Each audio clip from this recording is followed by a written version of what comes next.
Hello guys, welcome to success by Shikha my official YouTube channel. और मैं हूं शिखा और आज हम लोग 11 और 12 जुलाई के कुछ इंपॉर्टेंट करंट अफेयर्स देखेंगे। और हाँ, अगर मेरा कंटेंट अच्छा लगे तो चैनल को लाइक शेयर सब्सक्राइब जरूर कीजिएगा। अब देखते हैं हमारा क्वेश्चन क्या है। तो हमारा पहला क्वेश्चन है, फेडरल बैंक के शेयर धारकों ने किसको 3 साल की अवधि के लिए एमडी एंड सीईओ नियुक्त किया है। तो हमारा पहला ऑप्शन है केपी हॉर्मिस, दूसरा है श्याम श्रीनिवासन, तीसरा है थावर चंद गहलोत और चौथा है इनमें से कोई नहीं। तो फेडरल बैंक के शेयरधारकों ने 3 साल के लिए जिनको एमडी एंड सीईओ नियुक्त किया है उनका नाम है श्याम श्रीनिवासन। अगर आपसे पूछा जाता है कि फेडरल बैंक के संस्थापक कौन थे तो इनका नाम है केपी हॉर्मिस। और फेडरल बैंक का एस्टैब्लिशमेंट कब हुआ था तो ये हुआ था 23 अप्रैल 1931 में जो है ये फेडरल बैंक का एस्टैब्लिशमेंट हुआ था। और अब से अगर ये भी क्वेश्चन पूछ दे कि ऐसा हेडक्वार्टर पूछता है एग्जाम में अक्सर, तो अगर आपसे पूछता है कि फेडरल बैंक का हेडक्वार्टर कहाँ है तो इसका हेडक्वार्टर है केरल में। अब देखते हैं कि हमारा नेक्स्ट क्वेश्चन क्या है। तो हमारा अगला क्वेश्चन है, द प्रेगनेंसी बाइबल पुस्तक किसके द्वारा लिखी गई पुस्तक है। तो हमारा पहला जो ऑप्शन है वो है विद्या बालन, दूसरा है प्रियंका चोपड़ा, तीसरा है करीना कपूर और चौथा है इनमें से कोई नहीं। तो द प्रेगनेंसी बाइबल पुस्तक जो है ये करीना कपूर के द्वारा लिखी गई पुस्तक है और इन्होंने इस पुस्तक में बोला है कि ये पुस्तक जो है ये उनका तीसरा बच्चा है। अब देखते हैं कि हमारा नेक्स्ट क्वेश्चन क्या है। तो हमारा अगला क्वेश्चन है, किस राज्य की सरकार ने आदिवासी और अन्य स्वदेशी समुदाय के लोगों को संस्कृति और प्रथाओं की रक्षा के लिए एक नया विभाग बनाने का फैसला किया है कि वहाँ के जितने भी आदिवासी हैं, स्वदेशी हैं, उनकी संस्कृति, उनके यहाँ जो भी प्रथा, जो भी चलन है उसका रक्षा किया जाए, उसके लिए एक नया विभाग बना रहा है। तो ये किस गवर्नमेंट के द्वारा बनाया जा रहा है। तो हमारा पहला जो ऑप्शन है वो है झारखंड, दूसरा है बिहार, तीसरा है असम और चौथा है उड़ीसा। तो ये जो है ये विभाग जो बनाया जा रहा है ये असम गवर्नमेंट के द्वारा बनाया जा रहा है। अगर आपसे पूछता है कि असम की राजधानी कहाँ है तो असम की राजधानी है दिसपुर। और इसका एस्टैब्लिशमेंट कब हुआ था तो ये हुआ था 26 जनवरी 1950 में। अगर पूछता है कि यहाँ का लिटरेसी रेट कितना है, जो साक्षरता दर है वो कितना है, तो 72.19% है। और सेक्स रेशियो अगर पूछा जाए तो 1000 जो है मेल पे यहाँ पे 958 फीमेल हैं। विधानसभा में यहाँ पे टोटल 126 सीट है, लोकसभा में 14 सीट हैं और राज्यसभा में जो यहाँ पे है ये 7 सीट है। और टोटल जिलों की संख्या यहाँ पे कितनी है तो वो है 33। अगर आपसे ये भी पूछ सकता है, एसएससी या रेलवे के एग्जाम में ऐसे क्वेश्चन आते भी हैं कि वहाँ का फेमस टेम्पल कौन सा है, अगर असम का तो वो कामाख्या टेम्पल है। और वहाँ पे अगर नृत्य देखा जाए, जो डांस वहाँ का कौन कौन सा है तो बिहू है और झूमर है। और नेशनल पार्क कौन कौन सा है तो डिब्रू साईखोवा नेशनल पार्क है, काजीरंगा नेशनल पार्क है, मानस नेशनल पार्क है, नामेरी है और द ओरंग नेशनल पार्क भी असम का ही है।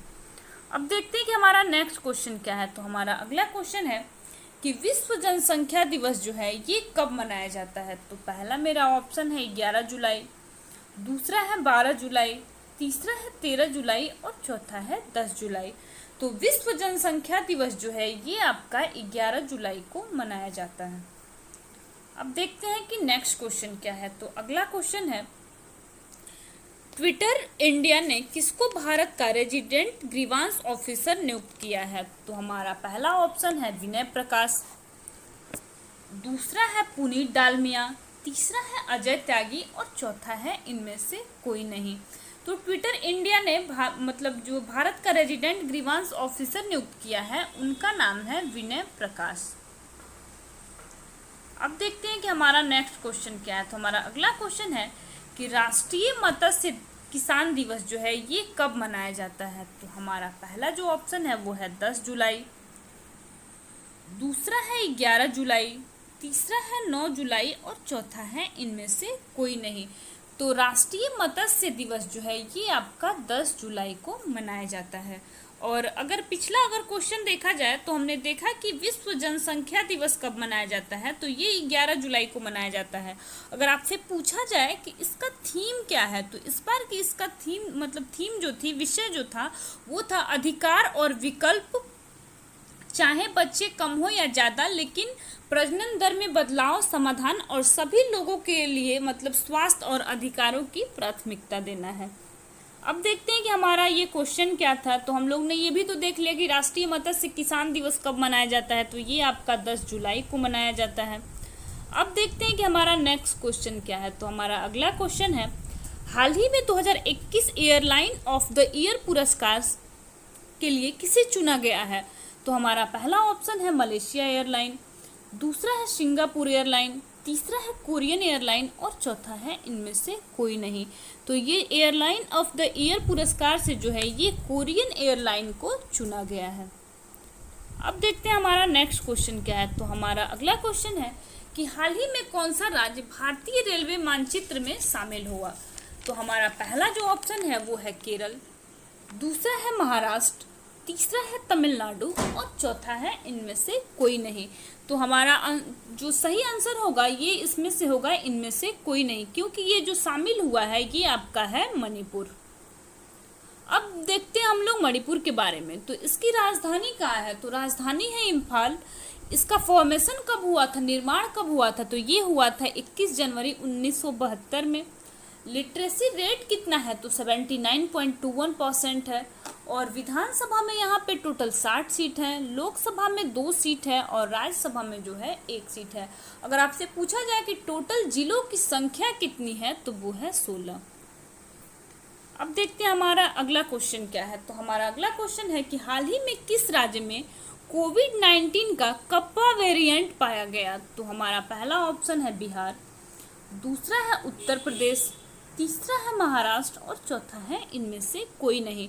तो कोविड-19 का कप्पा वेरिएंट जो है ये उत्तर प्रदेश में पाया गया। और उत्तर प्रदेश में अभी ये भी अगर नियम देखा जाए तो आया है कि 2 चाइल्ड पॉलिसी का भी नियम यहाँ पे अभी हाल फिलहाल लागू हुआ है। और इसका उत्तर प्रदेश का फॉर्मेशन कब हुआ था, तो ये हुआ था 24 जनवरी 1950 में। और यहाँ के मुख्यमंत्री का क्या नाम है, तो उनका नाम है योगी आदित्यनाथ। और लिटरेसी रेट यहाँ पे कितना है, तो 67.65% है। और सेक्स रेशियो जो है वो 1000 मेल पे 930 फीमेल है। और विधानसभा में 404 सीट है, लोकसभा में 80 सीट है और राज्यसभा में यहाँ पे टोटल 41 सीट है। और टोटल जिलों की संख्या यहाँ पे देखा जाए तो ये 75 है। और नदी फेमस यहाँ का कौन कौन सा है, तो बेतवा है, चंबल है, गंडक नदी है, सोन नदी है, यमुना नदी। अब देखा जाए हमारा नेक्स्ट क्वेश्चन क्या है। तो हमारा अगला क्वेश्चन है कि हाल ही में किस बैंक ने भारतीय सेना के साथ समझौता किया है। तो हमारा पहला ऑप्शन है IDBI बैंक, दूसरा है HDFC बैंक, तीसरा है एक्सिस बैंक और चौथा है इनमें से कोई नहीं। तो ये एक्सिस बैंक के द्वारा जो है ये भारतीय सेना के साथ जो है एक्सिस बैंक ने साझेदारी की है। और एक्सिस बैंक के CEO का क्या नाम है, तो इनका नाम है अमिताभ चौधरी। और ये फाउंडेड कब हुआ था, तो ये हुआ था 3 दिसंबर 1993 में। अब देखते हैं हमारा नेक्स्ट क्वेश्चन क्या है। तो हमारा अगला क्वेश्चन है कि हाल ही में श्रीनगर स्मार्ट सिटी परियोजना का उद्घाटन किसने किया। तो हमारा पहला ऑप्शन है नरेंद्र मोदी, दूसरा है S जयशंकर, तीसरा है मनोज सिन्हा और चौथा है इनमें से कोई नहीं। तो श्रीनगर स्मार्ट सिटी परियोजना का जो है उद्घाटन ये मनोज सिन्हा के द्वारा किया गया है। अब देखते हैं कि हमारा नेक्स्ट क्वेश्चन क्या है। तो हमारा अगला क्वेश्चन है कि हाल ही में किस कंपनी के प्रेसिडेंट अमित नैयर ने इस्तीफा दे दिया है। तो हमारा पहला ऑप्शन है फ्लिपकार्ट, दूसरा है फोनपे, तीसरा है पेटीएम और चौथा है इनमें से कोई नहीं।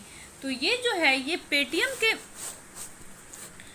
के जो प्रेसिडेंट हैं अमित नैयर, इन्होंने जो है ये इस्तीफा दे दिया है। और पेटीएम का जो फाउंडर थे उनका क्या नाम है, तो उनका नाम है विजय शेखर शर्मा। और ये कब फाउंड हुआ था, तो ये हुआ था 2009 में। और इसका हेडक्वार्टर कहाँ है, तो हेडक्वार्टर है नोएडा में। और इसके CEO कौन है, तो जो इसके फाउंडर हैं वो इसके अभी CEO भी हैं, तो उनका नाम है विजय शेखर शर्मा। अब देखते हैं कि हमारा नेक्स्ट क्वेश्चन क्या है। तो हमारा अगला क्वेश्चन है कि हाल ही में विंबलडन पुरुष एकल खिताब किसने जीता। तो हमारा पहला ऑप्शन है रोजर फेडरर, दूसरा है मैटियो बेरेटिनी, तीसरा है नोवाक जोकोविच और चौथा है इनमें से कोई नहीं। तो हाल ही में विंबलडन जो है ये खिताब ये जीता है नोवाक जोकोविच ने। अब देखते हैं कि हमारा नेक्स्ट क्वेश्चन क्या है। तो हमारा अगला क्वेश्चन है हाल ही में कोपा अमेरिका 2021 का खिताब किसने जीता। तो हमारा पहला ऑप्शन है फ्रांस, दूसरा है ब्राजील, तीसरा है अर्जेंटीना और चौथा है इनमें से कोई नहीं। तो हाल ही में कोपा अमेरिका 2021 का खिताब जो है ये अर्जेंटीना के द्वारा जीता गया है। और अर्जेंटीना की राजधानी कहाँ है। तो ये है ब्यूनस आयर्स। और ये किस कॉन्टिनेंट में पड़ता है। तो ये जो है ये साउथ अमेरिका में पड़ता है। और फ्रांस की राजधानी कहाँ है। तो फ्रांस की राजधानी है पेरिस। अब देखते हैं अपना नेक्स्ट क्वेश्चन। तो हमारा अगला क्वेश्चन है कि किस राज्य में भारत का पहला समुद्री मध्यस्थता केंद्र बनेगा। तो हमारा पहला ऑप्शन है गोवा, दूसरा है महाराष्ट्र, तीसरा है गुजरात और चौथा है इनमें से कोई नहीं। तो पहला समुद्री मध्यस्थता केंद्र जो बनेगा ये गुजरात में बनेगा। और गुजरात में कौन कौन सा डैम है ये देखते हैं। तो सरदार सरोवर डैम है, कनाडा डैम है, दंतीवाड़ा डैम है, उकाई डैम है, धरोरी डैम है। और विधानसभा में आपसे पूछा जाए कि गुजरात में कितना सीट है तो 182 सीट है। और गुजरात का फॉर्मेशन कब हुआ था। तो ये हुआ था 1 मई 1960 में। और लिटरेसी रेट कितना है तो 78.03% है। और लोकसभा में 26 सीट हैं, राज्यसभा में 11 सीट हैं। और टोटल जिलों की संख्या कितना है तो 33 जिले टोटल गुजरात में हैं। आज के लिए इतना ही, मिलते हैं फिर नेक्स्ट क्लास में।